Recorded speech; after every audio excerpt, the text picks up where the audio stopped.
오늘 이사야 65장에 있는 말씀, 하나님은 누구신가?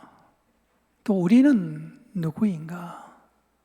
하나님과 우리가 무엇이 다른가? 이런 부분들이 잘 나타나 있어요.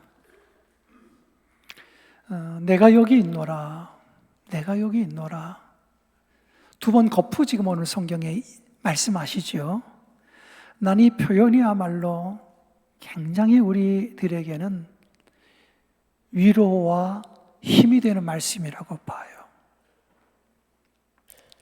찬양대 찬양 속에 가사도 있지만 어디가 평안함이 없고 어디 마음이 쉴 데가 없고 친구들은 다 나를 떠나고 정말 이럴 때에 어딘가 내 마음을 기댈 수 있는 곳이 있나? 언제고 찾아가면 잘 왔다 하고 맞아줄 사람이 세상에 누가 있나? 그런 사람이 있으면 참 좋겠지요. 지상에서는 어떻게 보면 부모님이 그런 역할을 해요.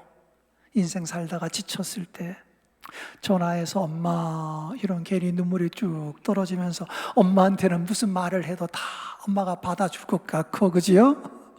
예. 이 지상에서는 우리가 낭패와 실망당하고 세상에서 실패하고 이랬을 때 언제든지 나를 기다려주며 나를 맞을 준비를 해주시는 부모님이 계시다면 그것처럼 마음에 위안이 되는 경우는 없을 거예요.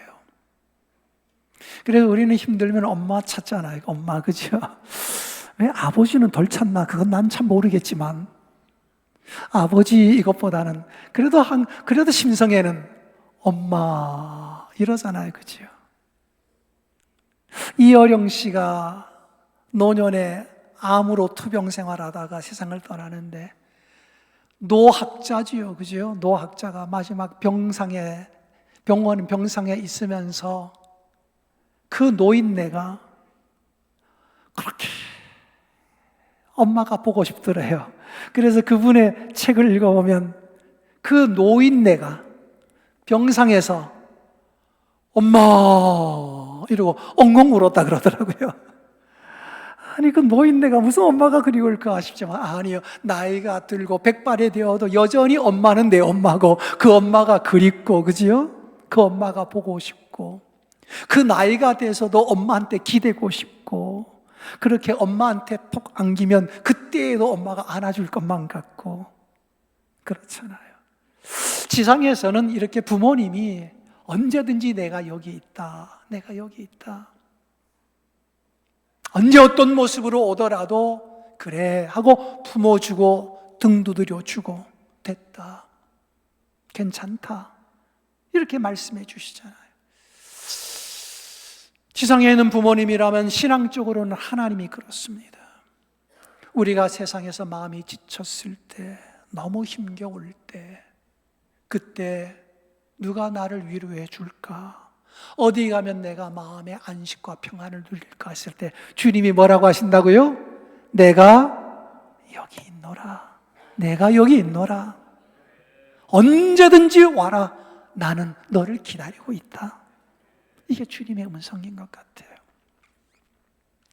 그래서 부모님이 계신 것도 축복이고 신앙적으로는 아버지 하나님이 계신 것, 언제든지 나를 맞이해 줄 준비를 하고 계시는 하나님이 계신 것도 우리의 인생에는 큰 축복이다. 아멘. 그렇습니다. 하나님은 언제든지 우리가 돌아오기를 기다리고 언제든지 어떤 모습으로 오더라도 그래 하고 우리를 품어주실 분이지만 우리 인간 쪽에서는 사실 그런 것 같아요. 부모는 언제나 우리를 기다리지만 자식들이 부모에게 정말 잘하는 가정도 있지요. 부모님, 우리가 봐도 야, 저분은 정말 부모님에게 잘한다, 어떻게 저렇게 효도할 수 있나, 또 이런 사람들이 있지만 또 많은 경우에는 부모 속을 아주 득을 썩여놓고 속 팍팍 긁어 놓는 자식은 또 왜 없겠어요, 그죠? 근데 신앙적으로 보면 우리 인간들은 하나님의 마음을 기쁘게 해드리는 것보다는 하나님의 마음을 아프게 해드리는 경우들이 더 많다는 게 성경의 이야기예요. 오늘 성경에도 1절, 2절을 우리가 읽었는데 1절, 2절을 여기 나타난 사람들을 누구로 볼 것이냐 했을 때 신학자들은 두 가지로 해석을 해요. 첫 번째는 1절도 2절도 모두 이스라엘 백성들을 향한 말씀이다, 이렇게 보는 견해가 하나가 있고, 1절 말씀은 이방인들을 향해서, 2절 말씀은 이스라엘 백성들을 향해 하신 말씀이다, 이렇게 두 가지 견해 신학자들의 해석이 있어요. 근데 제가 봤을 때는 어느 쪽으로 해석하더라도 문제를 일으킬 만한 해석은 아니에요. 근본적으로 인간의 모습은 또 동일하니까요. 그런데 제가 오늘 설교하면서 여러분들에게 또 주고 싶은 내용은 1절은 이방인들에게, 2절은 믿는 사람들에게, 하나님의 자녀에게 주는 말씀으로 오늘 그렇게 보고 해석을 할 겁니다. 왜냐하면 이번 추수감사절에 우리가 추수감사절을 맞이하면서 최고의 감사를 준비해 하나님께 드리겠지만, 또 하나가 뭐예요? 총출석이요. 또 하나는 영혼 구원이요. 그죠? 전도예요. 전도는 믿지 않는 사람들을 전도하자는 거고, 총출석은 신앙이 흐트러지고 예배가 무너지고 교회를 떠났던 백성들이 돌아오는 거, 그죠? 우리가 그러니까 두 번째 해석으로 보고, 믿지 않는 사람들을 전도해서 교회로, 또 신앙이 흐트러지고 예배가 무너진 사람들이 예배를 회복하여 하나님께로 돌아오도록. 아멘. 그래서 이런 모습으로 한번 보는 것도 좋지 않겠나 싶습니다. 오늘 하나님께서는 1절에 말하기를 나를 구하지 않던 사람, 나를 찾지 않던 사람들, 나를 부르지 않던 사람들, 이런 사람들, 그런데 그들에게 찾아냄이 되었고 그들이 만나는 사람이 되었다, 만나는 분이 되었다. 그렇죠?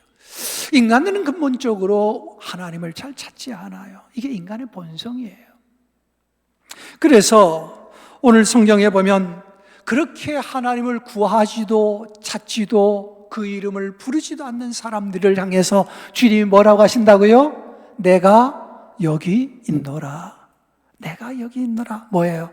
나를 구하라, 나를 찾으라, 나를 부르라는 거지요. 아멘. 하나님은 그렇게 우리를 기다리고 계시는 하나님이십니다. 그럼 인간들은 왜 하나님을 찾지 않느냐? 하나님을 찾지 않으면 인간들은 어떻게 살아가느냐? 여러분, 하나님을 떠나고 하나님 없이 살아가면 인간은 스스로 잘 살면서 좋은 길을 잘 찾아갈 것인가? 성경에 보면 주로 인간은 그렇게 되어 있지 않다는 거죠.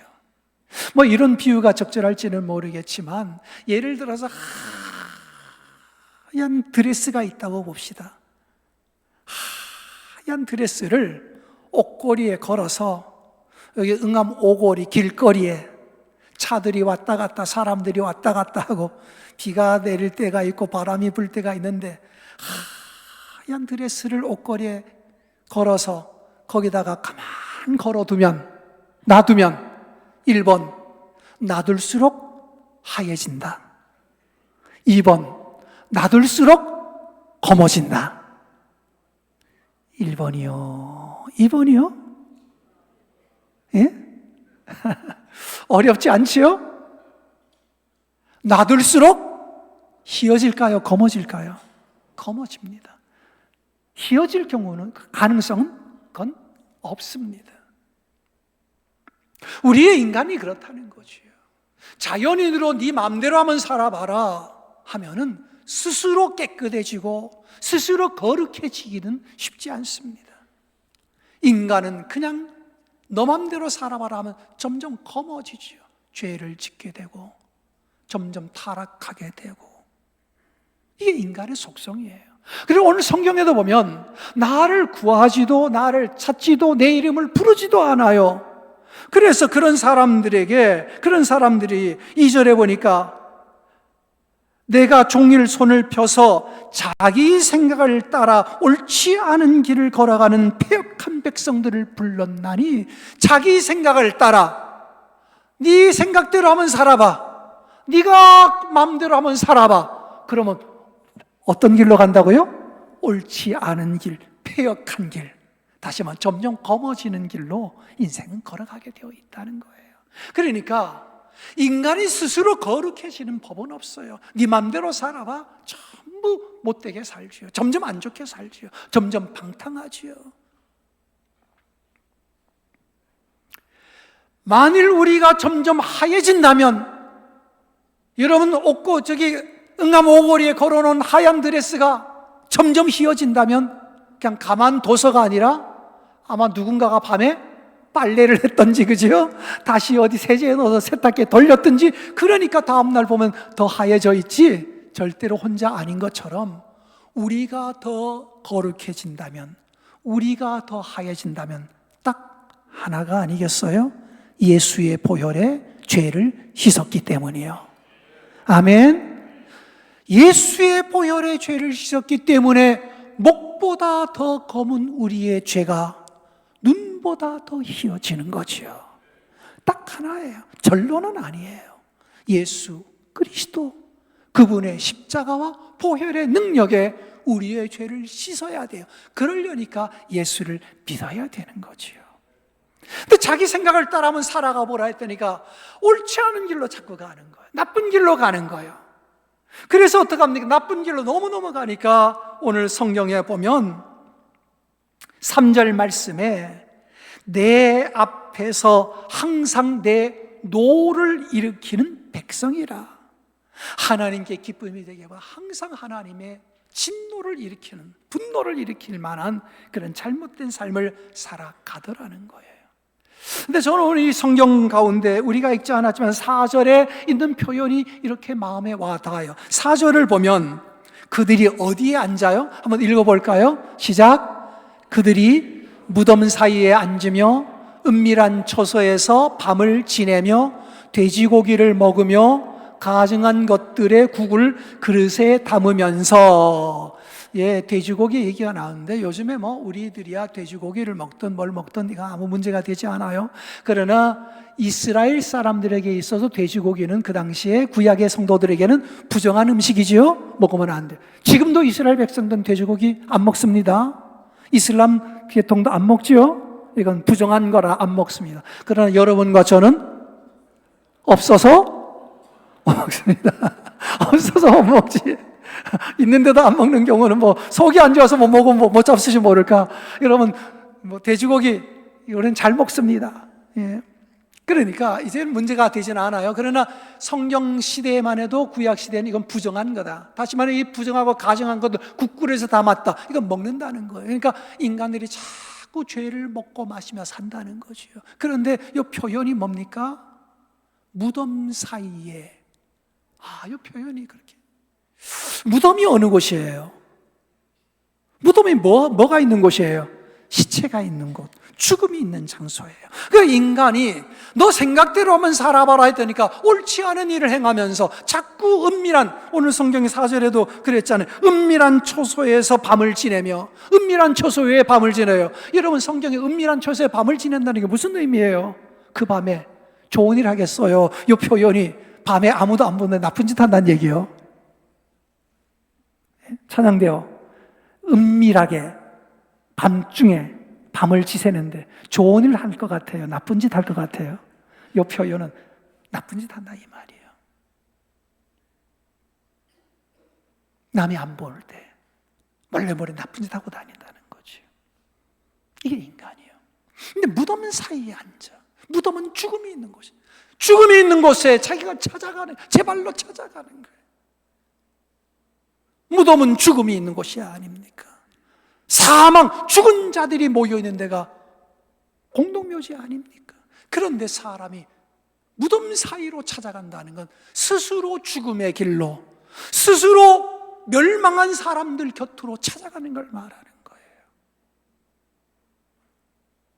근데 하나님께서는 뭐라고 합니까? 내가 여기 있노라, 내가 여기 있노라. 이건 무슨 뜻입니까? 하나님은 누구십니까? 하나님은 빛이십니다. 하나님은 사랑이십니다. 예수는 누구십니까? 예수는 생명이십니다. 이 말은 무슨 뜻입니까? 죽음이 있는 곳으로, 사망의 권세가 있는 곳으로 찾아가지 말고 생명이 있는 곳으로 오라는 것 아닙니까? 생명이 역사하는 곳, 빛의 나라로 오라는 거 아닙니까? 나는 그래서 예수 믿는 건 축복이에요. 여러분과 제가 오늘 하나님 앞에 왔습니다. 아멘. 여러분, 우리는 무덤으로 간 게 아니라, 그죠? 죽은 자들 속으로 들어간 곳이 아니라 우리는 살아계신 하나님 앞에 왔어요. 여러분, 우리가 어디서 시간을 보내느냐, 누구와 함께 시간을 보내느냐 중요합니다. 은밀한 데서 밤을 지새는데 나쁜 사람과 함께 같이 거기서 죄를 짓는 밤을 보내느냐,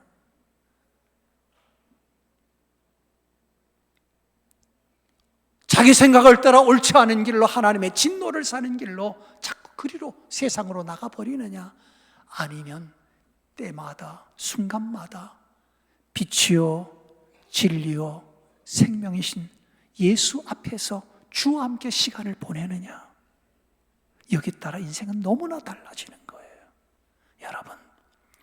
여러분과 저도 부족함이 많지요. 우리도 실수를 많이 하지요. 우리도 때로는 하나님의 마음에 아픔을 드리는, 또 예수 이름을 다시 십자가에 못 박는 주님에게 또 고통을 주는 삶도 우리는 때로 살기도 하지만, 그래도 내가 여기 있노라, 내가 여기 있노라 주님의 음성을 듣고 주일이면 하나님 앞에 와서 예배를 드려요. 주와 함께하는 이 시간이 복된 시간인 줄로 믿습니다. 내 이름을 부르지 않던 이들 가운데 부름이 되었다, 성경은 말하는데, 여기서 부른다는 표현을 성경은 그 신학자들은 이렇게 해석합니다. 하나님의 이름을 부른다는 건 하나님께 예배 드리는 것이다. 예배 시간에 와서 하나님의 이름을 부르며 주님의 이름을 높이며 영광을 돌리는 걸 말하는 것이다. 그러니까 예배하지 않던 자들이 와서 하나님을 예배하는 걸 말하는 거다, 이렇게 해석을 합니다. 나는 그 해석도 굉장히 좋다고 봅니다. 여러분, 믿지 않는 사람들이 하나님의 이름을 부를까요?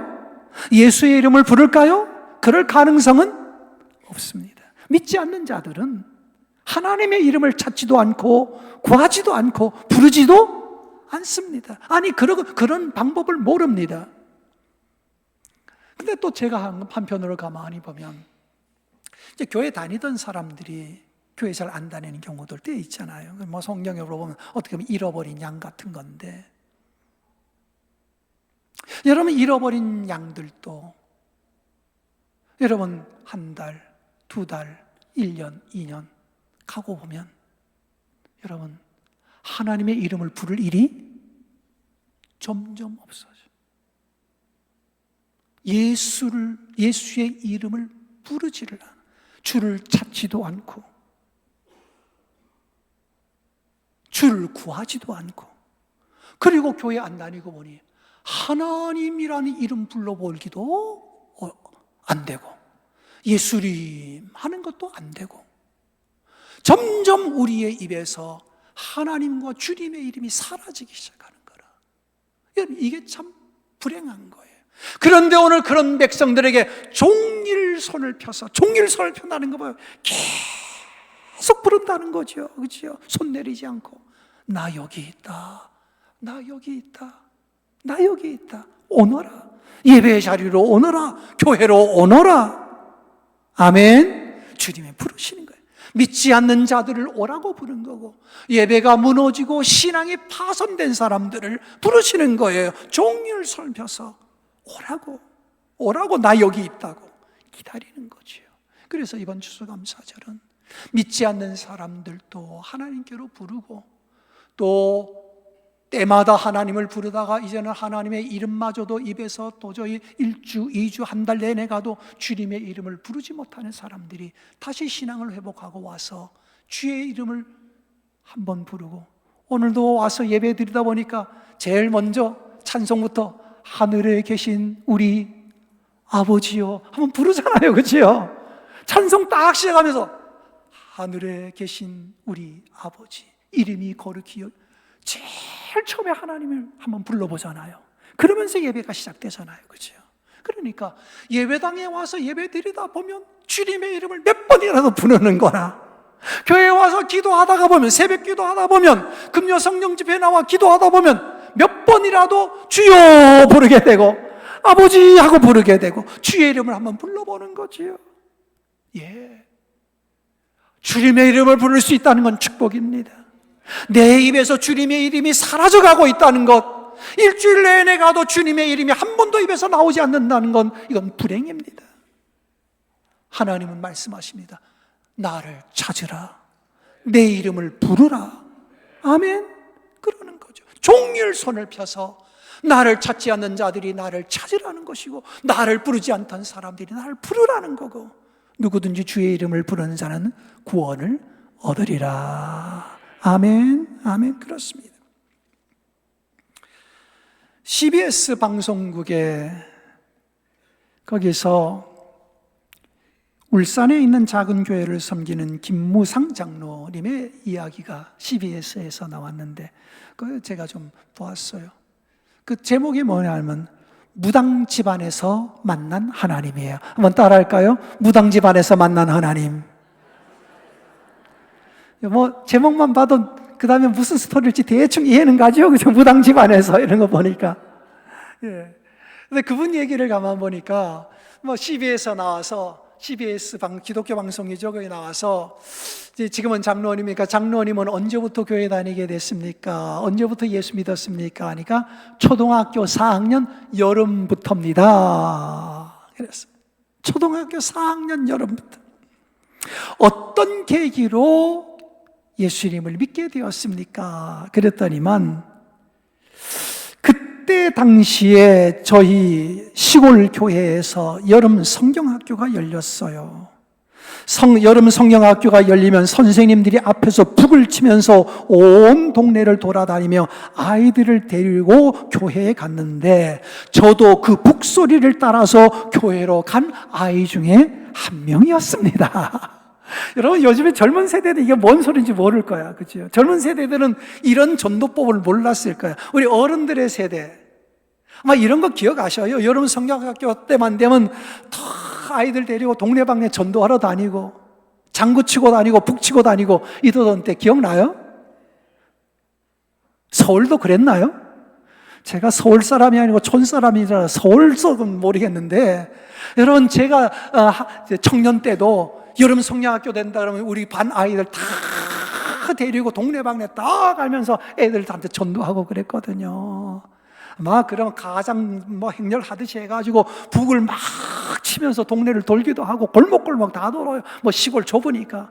그러면은요 애들이 쫙 교회 애들이 가고 북 치고 가면요, 참 그때는 참 순수했어. 동네 애들 요즘처럼 뭐 게임하거나 뭐 이런 것도 없잖아요. 맨날 놀아봐야 바깥에서 놀다가 북소리 듣고 뭐 막 애들이 왁자지껄 하면 애들이 사방에서 막 따라 나와. 베드로의 그물에 고기가 오듯이 막 따라와. 그래가지고 줄줄줄 따라와가지고, 그래가지고 북소리 듣고 쭉 가면 마지막에 들어가는 데가 어디요? 예배당으로 들어가는. 그럼 거기서 바로 성경학교가 시작되는 거라. 그러니까 이 장로님도 그렇게 북소리 듣고 전도하고 오다 성경학교 오라는 북소리 듣고 거기 애들이 막 쫓아가니까 쫓아가다가 교회 가서 그때부터 교회 다니기 시작했다는 거예요. 그런데 자기 집안은 무당 집안이었대. 엄마도 보름달만 뜨면은 물 떠다 놓고 빌면서 이 김무상 장로님 어린 시절에 너도 와서 빌어라 해가지고 옆에서 많이 빌어봤대. 엄마가 비는데 옆에서 엄마가 무당 굿을 하고 그러면 또 그 무당 굿 하는데 끌려가가지고 무당 굿 하는 거 보면서 집안에 뭐 액땜한다고 이런 걸 다 봤다는 거예요. 그런 집안에서 그런 훈련을 받으면서 그렇게 자랐는데 초등학교 4학년 때 북소리 듣고 교회 나갔다는 거예요. 그래가지고 교회 나가서 예수를 믿고 보니까 우리 가족들이 예수를 믿었으면 좋겠다. 무엇보다도 엄마가 예수 믿었으면 좋겠다 해서 엄마한테 편지를 썼다는 거예요. 엄마, 예수님 믿자고. 엄마, 교회 다니자고. 그래야 우리 집안 좋아진다고. 어디서 선생님한테 들었나 또 그런 얘기를 편지를 써가지고 엄마한테 줬다는 거예요. 엄마한테 편지를 줬대. 엄마가 그 편지를 딱 읽어보더니만 엄마 교회 나가자고 아들이 지금 편지를 쓴 거예요. 엄마가 어떻게 했겠어요? 그분의 얘기 보니까 엄마가 아들의 편지를 딱 바꿔서 그 편지를 가지고 그냥 한달음에 교회로 가서, 그 당시에 여자 전도사님이 그 교회를 섬겼나 봐요. 여자 전도사님한테 아들이 써준 편지를 보여주면서, 나 이제 교회 다닐 테니까 우리 집안에 신주단지라든가 이런 신 섬기는 것들이 있는데 이거 치우는 게 무섭고 겁나니까, 옛날 그거 치울 때 굉장히 겁났잖아요. 그러니까 전도사님이 와서 좀 치워줄 수 있나? 그러니까 이 전도사님이 뭐라 그러니까, 나도 무서워서 못 치워줘요. 이렇게 써요? 아니요, 내가 가서 치워줄게요. 이렇게 써요. 내가 가서 치워줄게요. 옛날에 그런 거 많아서 저도 천목회 때 그랬거든요. 집안에 신주단지 모시는 사람, 이거 좀 어떻게 해결해 주세요. 부적 붙여놓은 사람, 이거 어떻게 좀 떼주세요. 왜? 자기 손을 떼면 무슨 큰일이 생길까봐.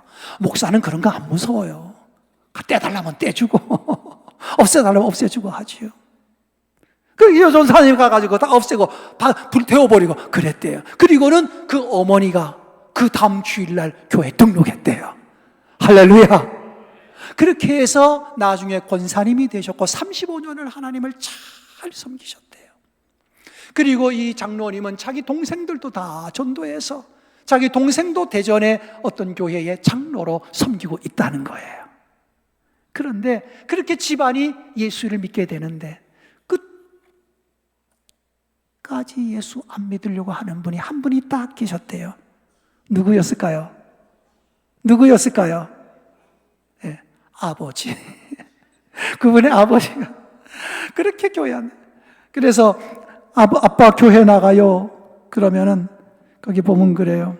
아버지는 좀 힘들었어요. 제가 교회 가셔야 된다고 말씀드리니까 아버지가 그렇게 말하더래요. 내 눈에 흙이 들어가기 전에는 난 교회 안 간다. 죽으면 죽었지 내가 교회 나가는 법은 없다. 그러셨대요. 완강하셨지요. 그런데 그 장로님의 마지막 거기 보면 그 아버님이 돌아가시기 3년 전에 예수를 믿고 교회에 나오셨대요. 할렐루야. 3년 전에 나오든 3일 전에 나오든 3개월 전에 나오든 어떻든 이 장로님의 아버지를 향한 구원의 기도가 이루어진 거예요. 가만히 보면 그렇지요. 엄마에게 쓴 편지 한 장이 엄마를 구원하는 거예요. 그러니까 구원도 참 신비의 영역인 것 같다. 어떤 사람은 계속 교회 나가자. 그래서 금방 나올 것 같고 금방 나올 것 같은데, 그런데 교회 안 나오는 사람, 쇠심줄보다 더 강해. 그런데 어떤 사람은 참 저 사람은 안 되겠지 하는데 정말 편지 한 장 그거 하나 딱 보고는 나오듯이 누가 뚝 나랑 교회 한번 갈래요? 그랬을 때 자기도 모르게 그럴까요? 이러고 나오는 사람이 있을 수도 있는 거라. 대부분 보면 부모가 먼저 믿고 자녀들을 어려서부터 교회에 다녀야 된다 이러면 신앙 교육을 시켜서 자녀들을 어려서부터 믿음으로 자라게 하는 사람들도 있지만, 이 장로님처럼 반대도 있는 것 같아요. 애가 먼저 교회 나가고 엄마 교회 다녀야 돼, 아빠 교회 다녀야 돼. 이래서 오히려 애가 부모를 구원하고 부모를 전도하는 경우도 있는 것 같아요. 혹시 여기 내가 먼저 나가고 나중에 엄마 아빠 전도했다 이런 분 계신가요? 한번 손 들어봐요. 아니, 손 좀 들어봐요. 아까 2부 예배 때는 꽤 계시던데 우리 3부 예배 때는 별로 없는 건 안 드시는 거겠지 뭐. 여러분, 내가 먼저 교회에 나갔어. 그러니까 때로는 아이들이 교회에 나가서 부모들이 다시 믿게 되는 경우들도 있는 거예요. 어떻게 되든 하나님의 구원은 놀랍게 이루어요. 부모가 믿어서 자녀가 따라 나가든, 자녀가 믿어서 부모가 오히려 자녀 때문에 교회 나가게 되든, 이렇든 저렇든 하나님의 부르심을 따라 하나님 앞에 나와서 예수를 믿고 구원을 얻게 됐다면 그건 은총이에요. 무당의 집안에서 태어나 그런 미신과 우상을 섬기는 데서 자랐지만 이제는 온 집안이 하나님을 섬기고 이런 장로가 되어서 여호와를 섬기게 되니 이거 얼마나 큰 은혜입니까? 여러분과 저도 그냥 내버려뒀더라면 하나님의 분노를 일으키며 죄 짓는 생활을 하고 살았을 텐데, 그래도 하나님이 여러분과 저를 부르셨고 오늘도 예배의 자리로 부르셔서 주의 이름을 부르게 하시고 하나님을 찾게 하시고, 아멘. 은혜 위에 은혜입니다. 힘들 때마다 기억하십시오. 하나님은 항상 말씀하십니다. 나는 여기 너를 기다리고 있다. 내가 있다. 지치거든 오거라. 수고하고 무거운 짐을 지고 쓰러질 것 같거든 내가 여기 있다. 내게 오너라. 주님의 음성을 듣고, 여러분도 주님을 가까이 할 뿐 아니라 믿지 않는 사람, 또 신앙이 무너진 사람들을 그리스도에게로 초청하는 여러분 모두가 되기를 간절히 축원합니다. 기도드립니다. 하나님 아버지, 내가 여기 있다, 나 여기 있다 말씀하시면서 언제 어떤 모습으로 오더라도 기꺼이 우리를 품에 안으시고 품어주실 주님을 찬양합니다. 우리들이 오늘 여기 와서 예배를 드립니다. 주님의 높고 크신 이름을 부르며 영광을 돌립니다. 믿지 않는 사람들도, 혹은 예배가 무너진 사람들도 이제 하나님 앞에 나와 우리와 똑같이 주님의 이름을 부르며 하나님을 용화롭게 하는 믿음의 길을 같이 걸어가도록 인도하여 주옵소서. 예수님의 이름으로 기도드립니다. 아멘.